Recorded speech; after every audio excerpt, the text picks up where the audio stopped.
Hi, I'm Kayla. Welcome back to my channel.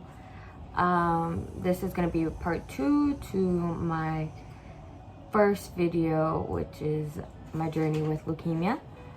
I did leave some things out in the first video. One thing that I did leave out was a lumbar puncture. It's the process where you test your spinal fluid to see if there's cancer there, and that happened every single time I had a bone marrow biopsy. So the first thing, at least in my journey, to go was the cancer in my spinal fluid. So that was like one thing that I forgot to leave out. And now continuing with the rest of my 3 months to my 6-month period. So I got admitted on September 11th of 2019. I went into this amazing room that was decorated by somebody who we call Child Life. Basically, it's kind of like your own personal best friend in a way, but they work a lot with a bunch of other kids, and they just help to make the entire process easier. And they're kind of like a counselor in a way, that like you can talk to them, they can bring in stuff for you. I've had them bring in multiple different things like beanies, games, and other things, and they just basically come and check in like about once a day to see how you're doing and if you need anything, or they'll tell you like about certain things such as like family dinners that like the hospital hosts and stuff like that. So they ended up decorating my entire transplant room into stuff that I like, which is horror movies. If you can tell back there, there's like a horror movie thing going on. But I love horror movies, and that's just something they decided to decorate for me, and that was like a welcome back to the hospital. And then after that was after that day I got chemo. So this chemo was to basically erase my entire bone marrow. So they gave me something harsh like the first chemo that I got, but this one was just to make sure that there's no existing bone marrow whatsoever in my system, and that's just so it's an easier process when you're getting a transplant. So the day after I got admitted, I got a feeding tube, and that was something that was a little bit traumatizing to me, because as you can tell, I don't have a feeding tube.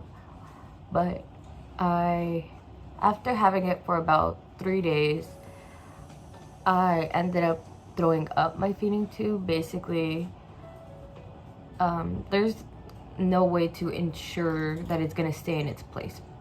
So when I threw up, it basically folded in my mouth, and who was there, and I was panicking.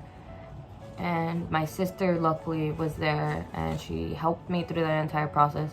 And what they did was just pull it out of my nose, and it's a gross process, but it happened. And that's how we figured out that the feeding tube was not for me. But after that, we just continued with the entire chemo process, and we started going and proceeding with the transplant. And the transplant is not surgery. It is not surgery whatsoever. A transplant is basically like a blood infusion. It's like, in a way, it's like something like that, and you get it through your Broviac, and it takes about a few hours. So the bone marrow donor would actually go through the actual surgery process of it. They would go under anesthesia and get their bone marrow removed. But the person receiving the bone marrow does not have to go through anything like that. What they did with me was they gave me Tylenol and Benadryl, and that was just to make sure that I didn't have a reaction to the transplant.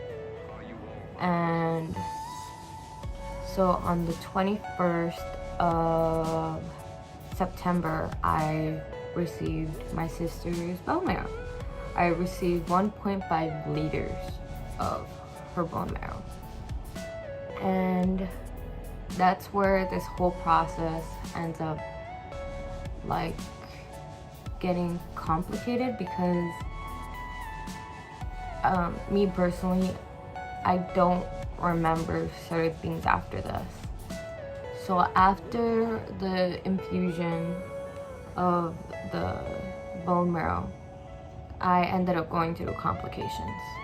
And one of those complications is graft versus host, stem cell failure, and I got organ damage. So graft versus host is when your body sees something as foreign and starts attacking it. And that was one of the risks that I had going forward with this procedure, was my body potentially not accepting it. And that was something very scary for me, because again, with all that, you have the risk of also passing away due to those complications with the procedure. And so graft versus host was the first thing I ended up getting. Symptoms could be like diarrhea, nausea, vomiting, pain just like in your hands, your feet. Like, it's something that even they at the hospital try giving you meds to like to stop it in a way, like to just make sure like it doesn't happen. And one of those medications are Tacro, and I was taking Tacro during that time, and that's just so it doesn't happen at all. And a stem cell failure was the next thing I got, which again, it also plays in with the whole graft versus host. And my signs were my hands and my feet started burning. Like if anything just like really like touched it, it would burn. Like it would hurt so bad. And I was also constantly vomiting. Like anything I ate would also just like come up, and I couldn't keep anything down. And after that, something else happened, which was because I was receiving fluids through my Broviac. You get fluids with any medication, basically. So I was getting a little bit of like saline with all of my medications, and at that point, the doctors and my family started realizing that my body was not getting rid of that extra fluid that I was receiving. And that then led to me retaining water. And when that happens, there's basically, you have two things that help flush out all the fluid in your body, which is your liver and your kidney. And those two things were slowly shutting down, which was a very scary thing. So on the floor that I was on, they had no way to treat that there. They had to put me in ICU.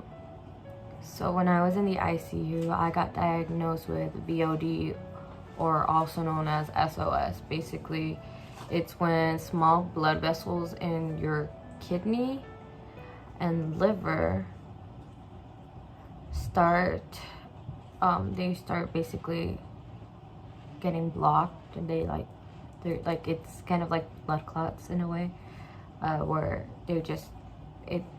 it's not functioning the way it should be. And I ended up going to the ICU so they can treat all that stuff there with my liver and my kidney. And I had to go through something called dialysis.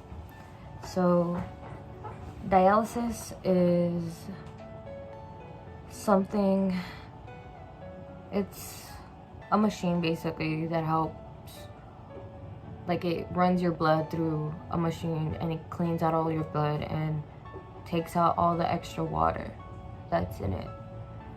And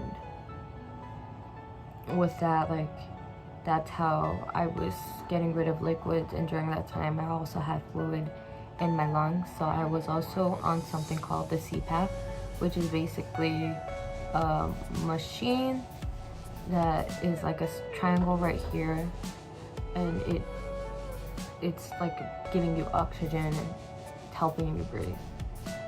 So that happened, and I was on dialysis for 2 weeks. And those were honestly the most scariest 2 weeks of my entire life, because I couldn't go to the restroom because my kidney and liver weren't functioning. It was very hard to breathe because I had fluid in my lungs, and my hands and my feet were just in awful pain. And those 2 weeks, I slowly started getting better, and they told me that I can go back onto the floor that I was on, and they said that I can do dialysis up there, because I really didn't like ICU because they're very strict with their rules, which one of the rules is limiting the amount of fluids you drink, limiting the amount of food you eat. Like, it's very restricting. And one of my goals was to get back onto the floor that I was on, because I really missed the nurses and all, like, the people that were there. Like, it just, to me, it gave me a little bit of independence, and I really wanted that. So around October 22nd, I went back to the floor that I was on, and I did dialysis for 4 hours a day. So with dialysis, how it works is, well, when I was in ICU, it was something that was just continuous. Like, I couldn't get off of it. I always was connected to the machine. And you don't do dialysis with a Broviac. You actually have to get another line installed, which that line is called an HD line. And that line is only specifically used for dialysis. And that's just because the tubing is like a little bit thicker, and it can pull out more blood than a Broviac could. So I had that right here, and I do no longer have it. I got it removed, but I was doing dialysis on the floor that I was on, which was the 7th floor, for 4 hours a day, which was basically, they would start it at like 5 in the morning, or like sometimes even 3 in the morning, and they would do it like up to like 7, and then like if I was at 3, they would do it to like 7, and then after that I would just get disconnected and I could do whatever I needed to. And then one of my doctors that came in, and they were like, okay, we're gonna try something out, and we're gonna skip 1 day of dialysis this week. And I was like, okay. So to me, that was saying like we're making progress. And during that time, I started going to the restroom a little bit more and a little bit more every single day. So with that, that's when they had told me like, we'll skip a day and we'll see how it starts going from there.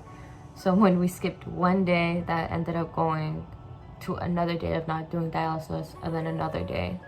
And during those days, I started going to the restroom more and more. And we were about on the 4th day, and the doctor came in and he was like, I don't think you need dialysis anymore, just due to the fact that your body is now starting to react. Your kidneys are starting to pick up again. And at that moment, I started crying because I was like, finally, like, something is going right. And I got off of dialysis, and shortly after that, my other doctor came in for from the bone marrow transplant team, and had told me, I think you are good enough that we're gonna send you home. And on November 8th of 2019, I got sent home for good. And that's where I am today. And I couldn't be more thankful that I am where I am right now, because it was a very scary process, and leukemia has definitely affected me in a huge way, not only like physically, but emotionally and mentally. It was draining for all of us in my family, and I couldn't be more happy to have my family just supporting me. And even right now, I'm doing extremely good. So I just want to say thank you for everybody who's helped. And I'm going to leave the bone marrow registry down below, because I feel like if you have the chance to save a life, why not do it? So thank you so much for watching, and I'll see you guys in the next video.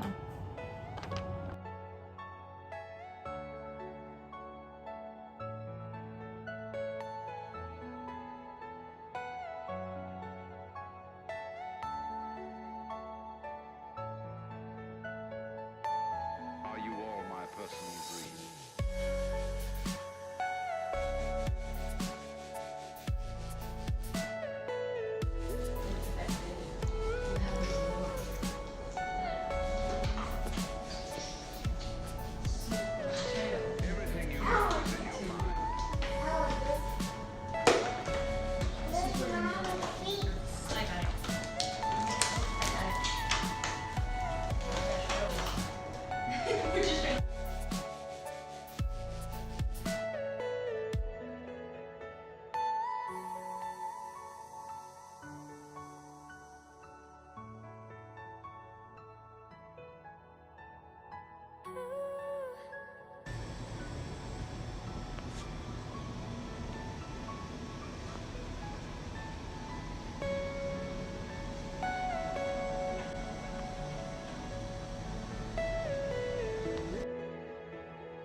Let's see that.